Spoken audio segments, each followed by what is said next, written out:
بات چل رہی تھی کہ کتابیں ہم نے کس طرح پڑھانی ہے، کس ترتیب پہ پڑھانی ہے.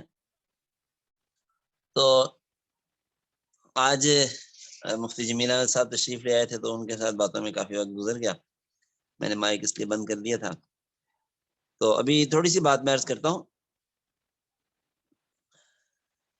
اصول حدیث کی کتابیں ہم نے کیسے پڑھانی ہیں؟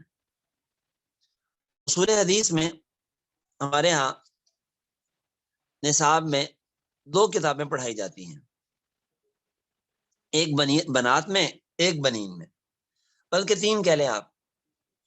سب سے پہلے تو ایک مختصر سا رسالہ پڑھایا جاتا ہے، خیر الاصول، مولانا خیر مجلندری رحمہ اللہ تعالیٰ کا، میرے دادا استاد ہیں. حضرت کا رسالہ نہایت مختصر اور نہایت جامع ہے. جیسے کہ میں نے آپ سے بتایا تھا، آپ سے عرض کیا تھا کہ اللہ تعالیٰ نے حضرت کو یہ شان عطا فرما رکھی تھی کہ وہ ذرا وقفہ کریں گے.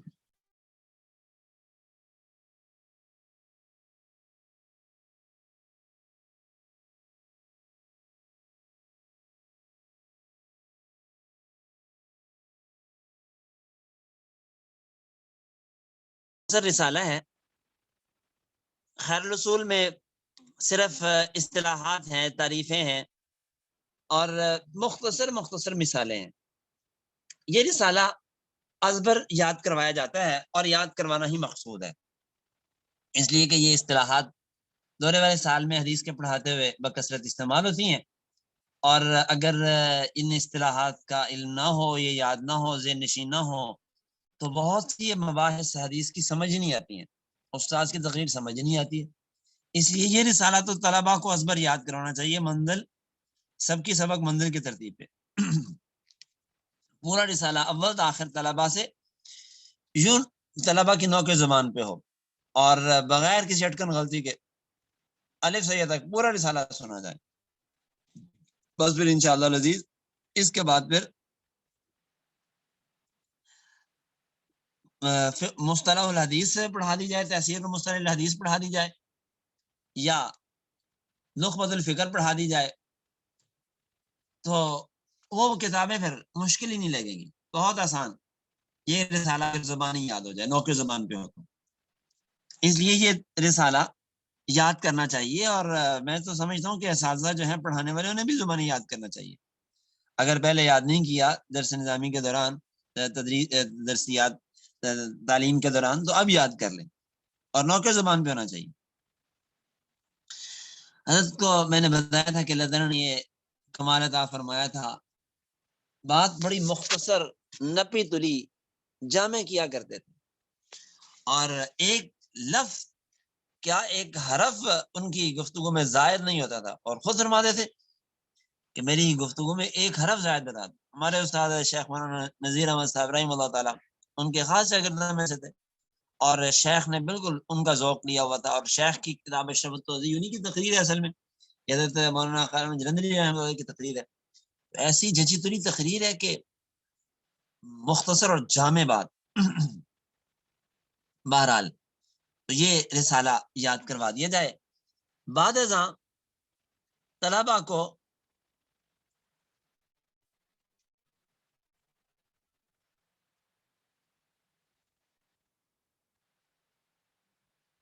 جب پڑھانی ہے، طلباء پڑھتے ہیں شرح نخبۃ الفکر، اور طالبات پڑھتی ہیں تحصیل مصطلح الحدیث، اور یہ دونوں ہی کتابیں حنفی لکھی ہوئی نہیں. شرح نخبۃ الفکر حافظ ابن حجر اسقلانی رحمہ اللہ تعالیٰ کی ہے، جو شافعی المسلک تھے، اور انہوں نے اس کتاب کو شافعی اصولوں کے مطابق ترتیب دیا ہے، حنفی اصولوں کے مطابق نہیں.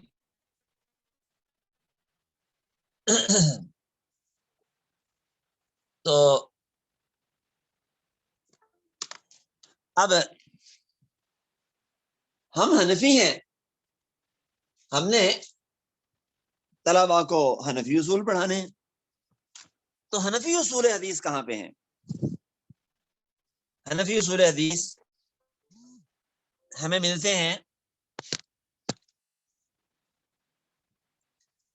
نور الانوار کی سنت کی بحث میں. حنفی اصول حدیث ہمیں ملتے ہیں اعلاء السنن کے مقدمے میں.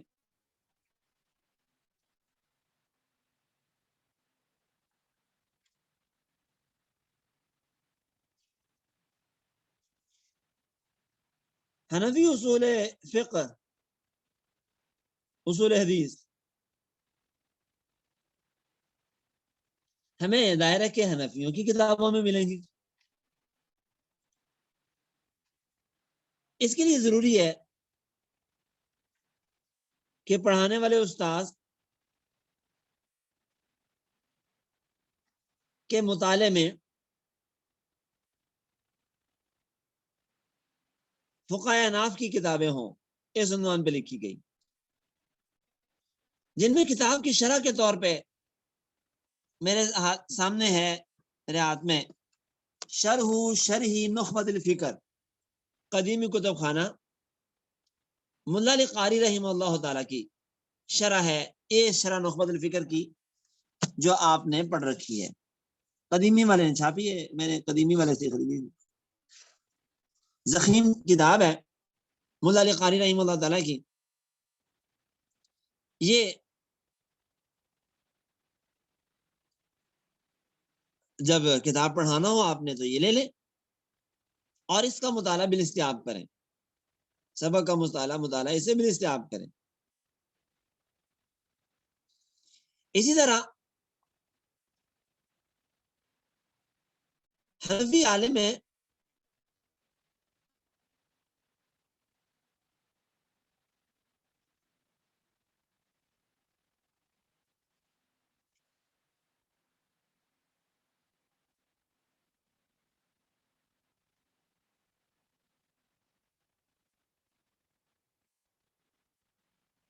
شیخ محمد صالح الفرسی، ترکی کے معتبر علماء میں شمار ہوتے ہیں. انہوں نے نکت الغرر علی نزہۃ النظر شرح نخبۃ الفکر پر یعنی نزہۃ النظر کی شرح لکھی ہے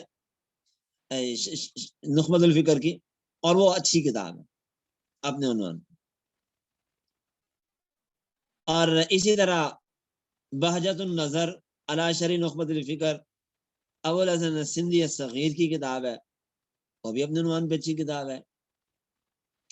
اور ایسے ہی مولانا محمود عالم صفدر اوکاڑوی، مولانا امین صفدر اوکاڑوی رحمہ اللہ تعالیٰ کے بھتیجے ہیں، ان کی کتاب ہے قطرات العطر، اردو میں ہے، اردو شرح نخبۃ الفکر.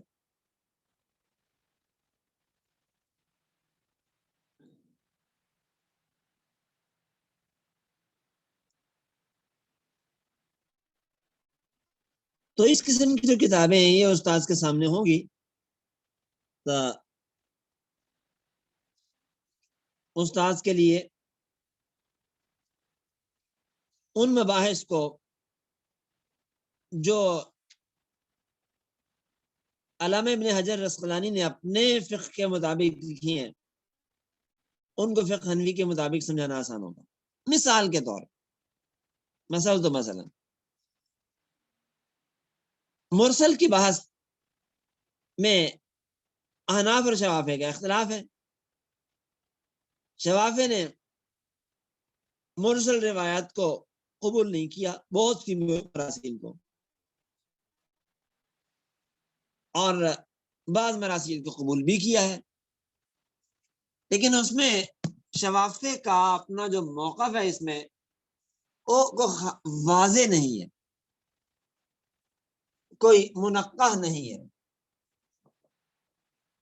اور خود امام شافعی رحمہ اللہ تعالیٰ کی عبارات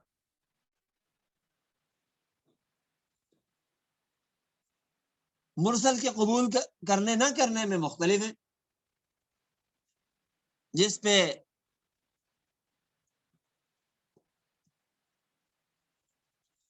شیخ علامہ زاہد الکوثری رحمہ اللہ تعالی نے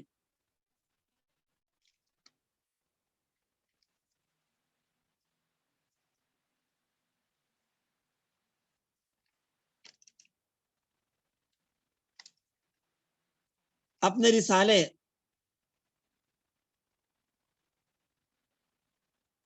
فقہ اہل العراق و حدیثوں میں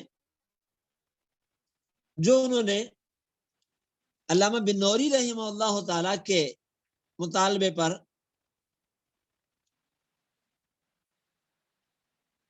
نصب الرایا کے مقدمے کے طور پہ لکھا تھا، اس میں بحث فرمائی ہے مراسیل والی، اور وہ اس میں فرماتے ہیں کہ امام شافعی رحمہ اللہ تعالیٰ کے خود اقوال اس میں نہایت مضطرب ہیں۔ کبھی تو کہتے ہیں کہ مرسل سرے سے حجت نہیں ہے، پھر کہتے ہیں ابن مسیب کی مراسیل حجت ہیں، قبول ہیں، پھر بعض مسائل میں ابن مسیب کی مراسیل کو بھی رد کر دیتے ہیں، مرسل کیا کہ مرسل لہذا قبول نہیں ہے، اور پھر دوسرے موقع پہ دیگر بعض رات کی مراسیل کو بھی قبول کرنے لگتے ہیں۔ تو بیہقی جیسے بڑے بڑے لوگ بھی امام شافعی رحمۃ اللہ کی بحث کو، اس الجھن کو سلجھا نہیں سکے۔ اب یہ بحث ہے مرسل کی، تو حناف کے ہاں مرسل کے قبول کرنے کا کیا معیار ہے، یا حدیث کے قبول کرنے کا کیا معیار ہے، اور شوافی کے ہاں کیا معیار ہے؟ تو فقہ العراق میں حدیثوں میں شیخ عبدالفتاح ابو غدہ نے تانیب الخطیب سے تفصیل سے احناف کے اصول لکھے ہیں، نقل کی ہیں تانیب الخطیب سے، تقریباً 16 اصول ہیں جو احناف کے ہیں، اور احناف اور شوافی کے مختلف ہیں۔ اب استاذ کے سامنے یہ چیزیں ہوں تاکہ استاد طلباء کو بتا سکے کہ یہ موقف امام شافعی کا ہے، احناف کا نہیں ہے، احناف کا یہ موقف ہے۔ تو فقہ یہ نخبۃ الفکر پڑھاتے وقت ضروری ہے کہ استاذ کے سامنے نور الانوار کی سنت کی بحث ہو، اور اسی طرح پھر یہ جو کتابیں میں نے آپ کو عرض کی ہیں یہ سامنے ہو، اور پھر استاذ پڑھائے۔ بالکل ایسے ہی تفسیر و مصطلح الحدیث پڑھاتے ہوئے بھی استاذ کو ان کتابوں کو اپنے مطالعے میں رکھنا ضروری ہے۔ تفسیر و مصطلح الحدیث تو نہایت سہل اور نہایت آسان سی کتاب ہے، اس میں بھی ان باتوں کا اہتمام کرنا چاہیے۔ ہمارے ہاں بعض مدارس میں، جیسے کہ ہم نے جامعہ امدادیہ میں اس کے بعد تدریب الراوی اور تقریب اس کی شرح امام نووی کی، تدریب علامہ سیوطی کی کتاب ہے، اور اس کی شرح امام نووی نے تقریب کے نام سے لکھی ہے، تو تقریب النووی، یہ کتابیں بھی پڑھائی جاتی ہیں بعض جگہوں پہ۔ اور میں سمجھتا ہوں کہ اگر شرح نخبۃ الفکر کے ساتھ ساتھ استاذ یہ کتاب بھی پڑھا دیں اور اس کو ذرا نفس مباحث ہی کو لے کر چلے، زیادہ لمبی چھوٹی تشریحات نہ کرے، اور شرح نخبۃ الفکر چونکہ بہت آسان کتاب ہے، بالکل مشکل نہیں ہے، نہایت سہل کتاب ہے، اس کتاب کو زیادہ زیادہ پڑھا دے، اور اس کے ساتھ پھر اسی گھنٹے میں وہ تقریب اور تدریب کا بھی کچھ حصہ پڑھا دے، کچھ مناسبت پیدا کر دے، طلبا کو ان کتابوں کا ذوق شوق ان میں پیدا ہو جائے، تو میں سمجھتا ہوں کہ یہ بہت زیادہ مفید ہوتا ہے۔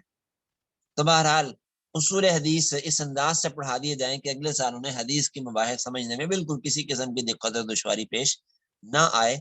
آج اسی پہ اکتفا کر لیتے ہیں، انشاءاللہ العزیز پھر کل آگے ہم چلیں گے حدیث کی کتابیں پڑھانے کی کیا مقاصد ہیں اور کیا ترتیب ہونی چاہیے۔